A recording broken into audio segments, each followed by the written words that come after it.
taken down a video in which Charlie Kirk questioned whether or not on October 7th, the Israeli government issued a so-called stand-down order. Was there a stand-down order? Was there a stand-down order? 6 hours? I don't believe it. Israel's the size of New Jersey. When I took a helicopter ride from Jerusalem to the Gaza border, it's 45 minutes. Wow. 6 hours. They're live streaming the killing of Jews. Did somebody in the government say stand down? Well, the reality is that Charlie Kirk, in his questioning, was exactly right. Last year, we put together a series of videos specifically about October 7th. And in it, we talked specifically about this issue. Was there a stand-down order that was issued by the Israeli government that prevented the military from going in and rescuing people, taking them out of this situation where they were being held by Hamas? Again, what Charlie Kirk said there was correct, but here's the proof that backs it up.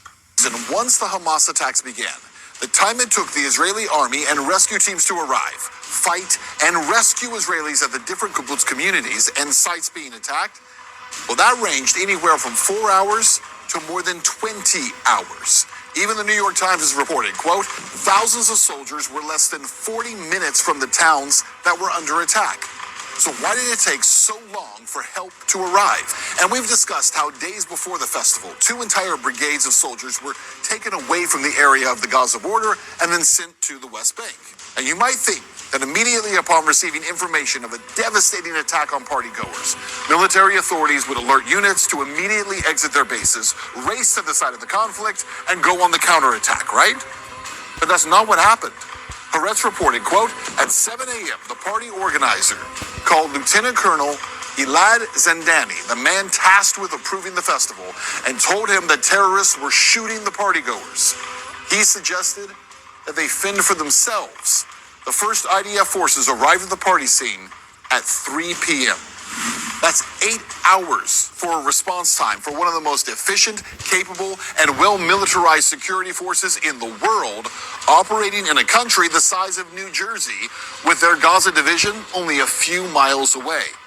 What makes it even more strange, around 4 hours into the Hamas assault at 10:46 a.m., Israel was already launching operations and bombing targets inside of Gaza. So hold on, let that sink in.